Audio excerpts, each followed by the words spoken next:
Friday night before the curtain raiser, the first game of the season for Liverpool. Yes, it doesn't lead to any points, but also, yes, you get to lift something up if you win it. And that's nice, and it'll be a real challenge as well. We're going to talk about that. We are in Beer Keller. We are in Liverpool 1. It is the absolute business, and we are always with Erdinger on Friday night. It's fabulous to have them back being partners. I've got Josh Sexton, I've got Kev Reilly, Kieran Molyneux to go through it all the obvious bits and pieces, and they're all going to pick a team. Let's see how they get on this meeting of minds, how they manage to move through. But let's start off with the obvious thing, Josh. I think it's worth talking about this from their perspective. What they achieved last season, I think it's, if anything, it's ended up being underplayed a little bit, I think, by the end of the campaign. Obviously, in our universe, it's underplayed because we're so delighted to go on and lift the Football League and have all of that experience in that brilliant time. But it is the first major honour in the history of Crystal Palace.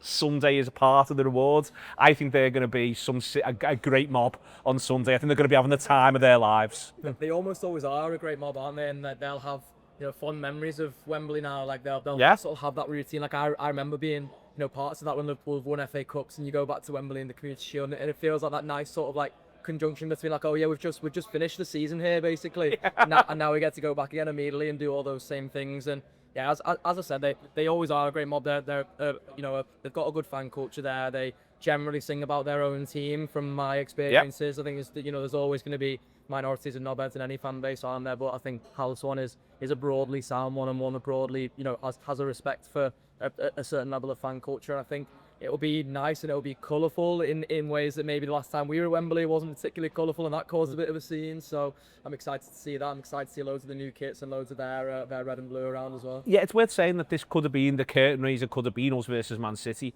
and it would just have felt really different. The energy going into it would have felt really different. That's not talking anyone down. There'd have been talk as to whether or not City would sell out their allocation.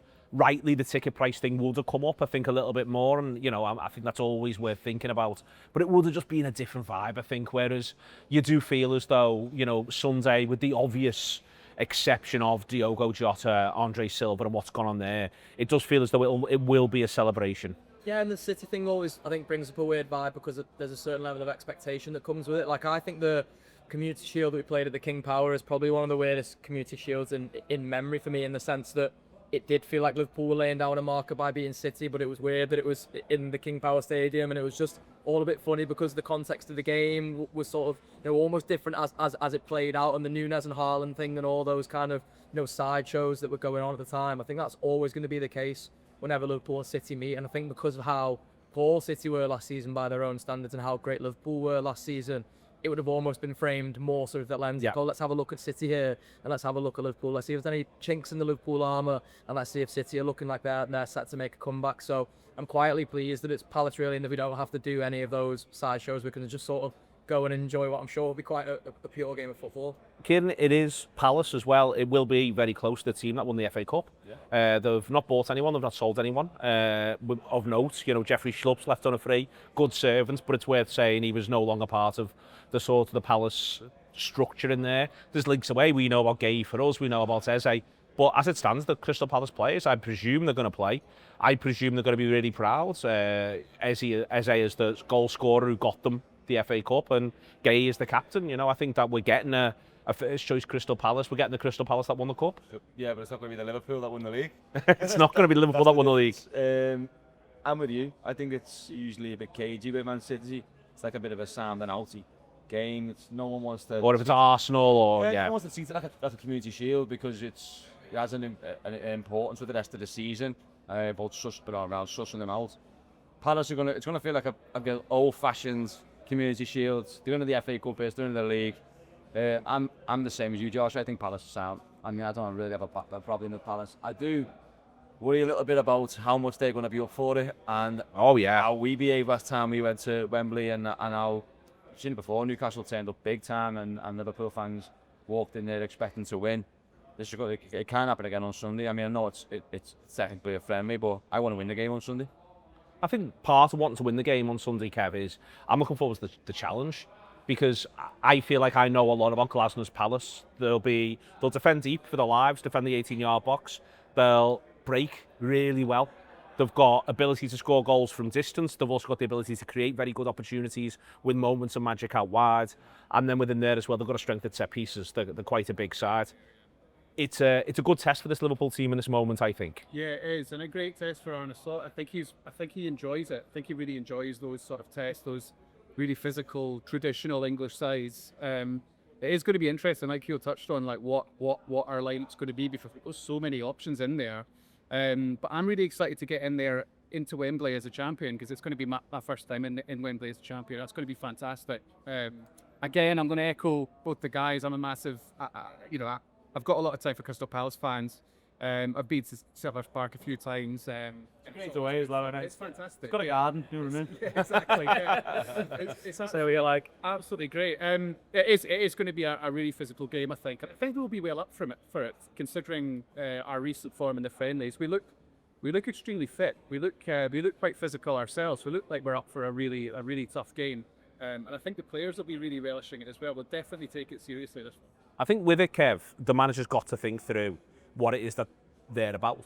You know, as you said before, he'll be relishing that sort of prospect, but it will let him know where his team's at. You know, they have looked, I think, susceptible to a good counter-attack in a couple of these pre-season games. Not susceptible to counters like in a soft way, but if a team does clever things, they can get at Liverpool. That's the way it's looked.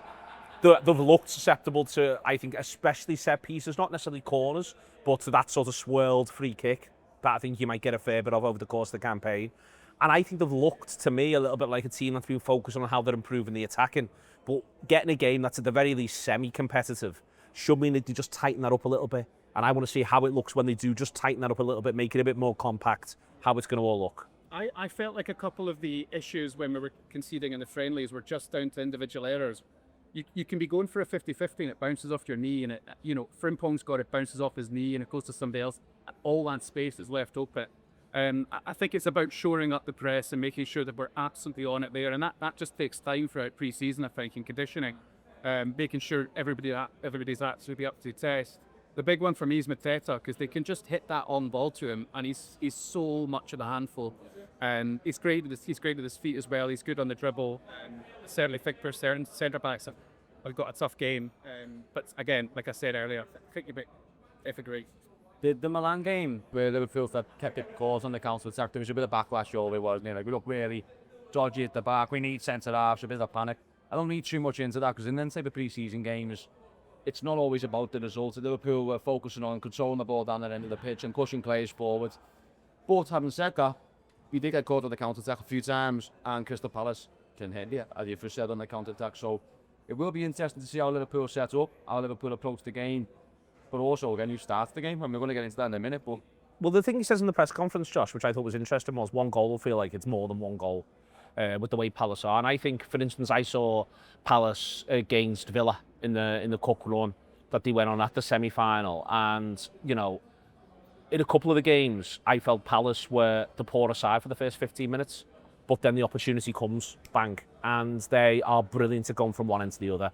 And that, to me, is, as I say, why I think it is such a challenge for Liverpool, because I'm not going to act as though that no team in the world counter-attacked as well as Crystal Palace. That's just not quite true. But few teams are significantly better than them at it. And it is the same group of players. Glasner's working with the lads who were brilliant at this last year. So whatever he's been doing at pre-season, it's just more work with them.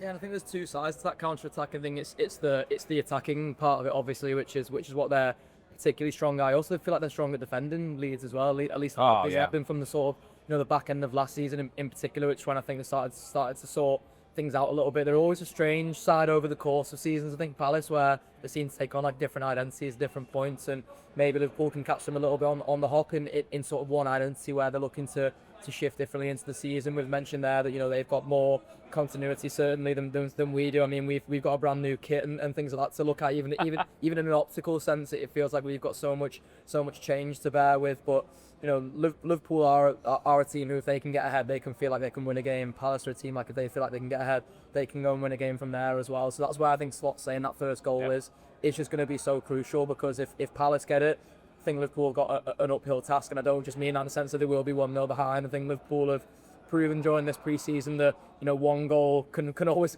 lead to more. Kieran mentioned the sort of counter-attacking and being prone to counter-attacking element before. But then if it's Liverpool getting that first goal, then I think it's a Liverpool team who look like they're ready to really swashbuckle going into the new season. Look like they're really ready to run some teams over with the new pace and power that they've got with these new signings that they've got in particular. And I'm really excited to see that play out on the pitch. The no points to play is a big one, because in the league game, Crystal Palace approach this completely different. It's a fate. Yeah. It's a chance for them to really express themselves, and I say, you've won the FA Cup, beat the top side, go and beat them. Yeah, I think they'll have a real good goal at the weekend. I still think they're further going to the mountain top, though. There's just too much quality being added. Well, we'll see in a second. I'm going to get them to pick a team. We are with Erdinger. It is Biakella. It is in Liverpool 1. City looks great, to be honest with you. And Erdinger, please.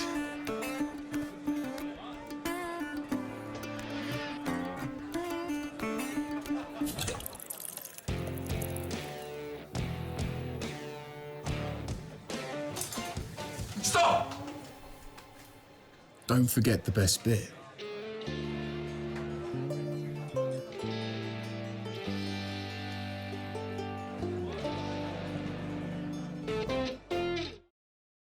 Welcome back, Biakella in Liverpool 1. Let's do one phase, one structure to the side at a time. Which goalkeeper are you picking, Kev? I'm putting Alisson back in. I'm always putting Alisson back in, no matter how long he's been away. And it was similar to him coming back from the injury, wasn't it? There was a lot of people saying, "Oh, Kelleher's earned the right. He's done really well." And yeah, I just think that with somebody of the quality of Alisson, just easily starts. He's been back in training, and he's probably looked after himself while he's been away. He was back in Brazil, I think, while his wife had an operation. I have every single belief that he'll be actually fine.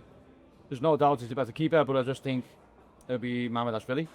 I just think on how many days he's been back in training exactly, but it just seemed a bit too soon to put in. I know Alisson comes back and gets injured pretty quickly sometimes. He's not to full fitness. I'd be making sure he is completely match fit before he plays a game for Liverpool, given the fact that there's no point at stake here.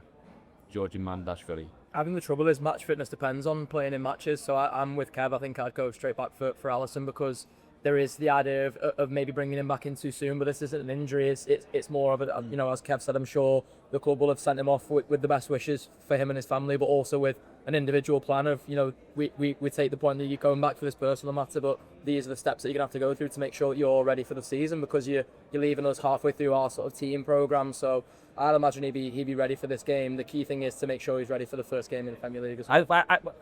It's a really funny thing to say, in that I feel as though it would be likely to be Mamardashvili if Alisson had been around for the final pre-season games. And this because I think they will want to get a game into As a pre-season game for Alisson to drop him in. But the flip side of that is, though, is if Mamardashvili doesn't start this, he's not starting another match until the League Cup game in the middle of September, I'd presume. So he literally doesn't get another competitive game for Liverpool all the way through. What's more important? Exactly. Getting Mamardashvili some minutes early on, or getting Alisson match fit? I've switched. Josh has won your round. Back four, I'm going to say, by all means, say if any of you disagree with me, Frimpong, Konate, Van Dijk and Kerkers. Yeah. We're all saying that'll be the back four. Pace and power. Okay, what two midfielders sit in front of them? Oh, this is interesting. Szoboszlai and Gravenberch. That's what to go with. I think McAllister's just a bit behind the programme, and it's almost presented itself in a not nice way, but quite nicely for Slot, in the sense that the selection headache is sort of removed by the fact that McAllister just feels like he's a little bit behind the curve in terms of that sharpness. I imagine at some point that's not going to be the case, because McAllister's conditioning in general I think is unbelievable, and I expect him to really catch up to that at some point, and that's when Slot's going to have more of a decision to make. And if we've got more forwards in the door by then maybe it becomes even tougher, because you can't just shove Wirtz into the forward line and think that problem was sort of dealt with. So I'm going to go for Gravenberch and Szoboszlai. Yeah, I would agree with that.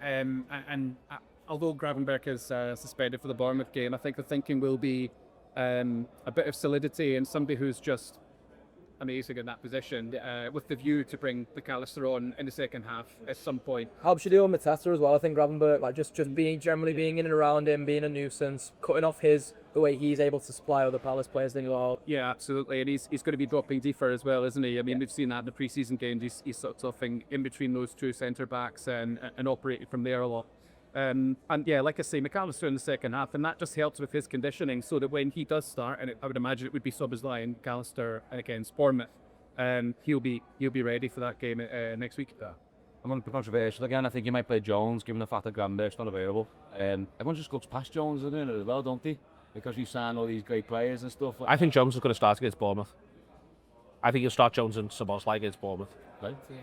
So I'd start Jones in this. But I understand you'd also need to, again, if Gravenberch doesn't play this game, his next competitive match is all the way through until Newcastle. So I think there might be judicious use of subs, but I wouldn't mind seeing Jones and Szoboszlai at least have 45 minutes on the pitch together, whether it's the first half or the second half. Because you make 6 or 7 subs in this as well. So I wouldn't mind. I think McAllister might hold him back and have his first start in Newcastle and just keep building that fitness up with him. So I wouldn't mind seeing Jones. I thought, oh yeah, that's what I said. Yeah. There you go. And what you said. Stumbling on myself there. I think you might see loads of. So I think Slot learnt loads from last season. I think the one thing you'll see him mirror from last season, besides that first game after the international break, I think he will keenly remember, maybe not keenly, unkeenly remember the game against Nottingham Forest and how that went, and how much he talked about it last season, how much it seemed to torment him. But before that, he was doing the rotation quite well. I don't know if people remember this, but Gakpo and Diaz were the ones we just kept switching. Tsimikas and Robertson, I think, were switching quite nicely as well in that part of the season. I wonder if he'll look at it and be like, I've got a lad in McAllister, I need to get to fitness here. I've got a lad in Gravenberch who played so much football last season, is not used to that much football, I need to look after. And I can just, and there's a Jones wild card in there as well, who I think will be switching with Szoboszlai alone. He'll almost look at midfield as, that's a bit of rotate. Listen, if I go and get Isak and I go and get Gay, for example, then I can think about what I do in defence and attack a little bit differently. But for now, I think those places I'll pick myself. Fixtures are strange as well, aren't they? The season doesn't get going until after this international break. They play Friday, we play Monday, and then is it Sunday against Arsenal? So it was Sunday, Friday, Monday, Sunday, and then international break. And then international break. So it's a bit strange, you know. So you've got players who McAllister's one of the first names on the team sheet for me, and he's not quite there yet. So we talked about Alisson, he might come in, but he's not at the full 3C. There's a couple of people that have still got a little bit of work to do. So it's going to be interesting to see how he approaches this, because I agree with what everyone said, and I still haven't got a team in me yet. So it's really interesting. Like everyone's starting Viet. Oh yeah. Yeah, if you're not, you can. Yeah, I can't wait to watch it. You two, you're three. You going? I'm not going. I can't. Genuinely, as we got closer and closer to this, I had to save a bit of money. I thought, so I'm doing Newcastle. My point is, I'm doing Newcastle, and I thought, I'm Community Shield, I'll let that one go. And as we got closer and closer to it, I've been like, why have I turned down the opportunity to watch Florian Wirtz in the flesh? I've ended up on a what am I doing? I'm going on holiday to the Community Shield.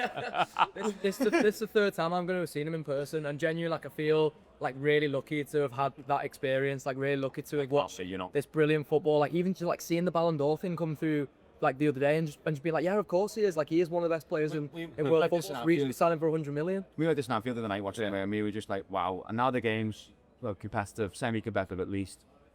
You're going to see a different player, I just know you are. I'm so excited about it. Really interesting seeing him live and see how much he runs. Obviously, when you're watching on TV, you don't see how he's everywhere, and he's that picture, boy. It's blessing, and he's just unbelievable to watch.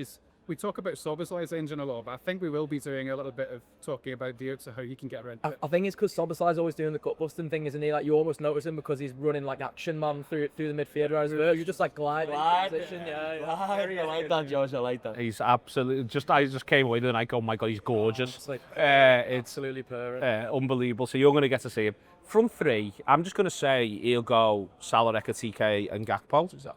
Yeah? All saying yeah. So when he takes Ekitike off on 60, who's he bringing on? I've got a wild card for you. Go on. So I think he'll take Gravenberch off from McAllister and bring in Gamoa on. And I don't think he'll do that in a league game. So I don't think he'll bring the young lad on in a league game. But I think Community Shield at Wembley, that chance for Gamoa to take. Yeah. So he'll play through the middle. I think he'll take Ekitike off and put Gakpo through the middle. And then put Gamoa off the left. I think he's going to take Gakpo off, put Wirtz out there and bring a midfielder on, whoever the one. We couldn't agree. Whether it's Jones who comes on or... So they don't play 4-4-2, but McAllister, Salah and Wirtz... Wirtz to go out there, Salah go out there, and then Ekitike will do it. Well, no, but Ekitike's come off. Or you say when Ekitike comes off. Gakpo through the middle. So you're saying Gakpo through the middle as well, but he'll do Wirtz left and... Sorry. Yeah, okay. It's my fault. So Gakpo go through the middle, Wirtz go on the left, Salah on the right, and we bring a midfielder on for where Wirtz wasn't the 10. Don't you think there's an argument for both Trey, Meone and Rio for them to get 20 minutes at Wembley in this environment, if that can be sorted out? There's a massive argument for it, and the thing is, everyone wants to see it as well. we all want to see them all play at the weekend. I think every Liverpool fan out there wants to see them all play at the weekend. So it's like it's not a pre-season game, but it is, isn't it? It's like a final chance. You said there until after this game, might be September before they see them again. So there's a massive case. It's just tough, I think, isn't it? Like it's appreciating what Engamoa has managed to deliver over this pre-season. It's not like you're not throwing him into a Premier League game, so you're not suddenly going like I'm giving you this too much too young. Like and you can still sort of tread that fine line, but it's like reward for him and a bit of like, well, go and show him what you can do. Then I don't think Naoni would get many minutes, if any, really. I feel like because he's had some time around the first team already, it's sort of different trajectory now. Like he's been in and around the first team last season. I think his trajectory is almost more steady. I think like there's a chance here to give Engamoa the reward of how well he's played in this pre-season already. To almost throw a bit of a gauntlet down to him and say like, because this is your reward, like go out and show him what you can do. If we, we're all sort of getting excited and thinking it's a chance this really young lad can sort of beat the curve and maybe doesn't have to go out on loan spells and do all those sort of learning things in between. You can just be fast-tracked straight into the first team. I think it's almost a chance for Slot to go like, this is not me saying you've made it because you haven't, because you're not going to play at Anfield in the first game of the season, and you're definitely not going to play at St James's Park and all those kinds of things.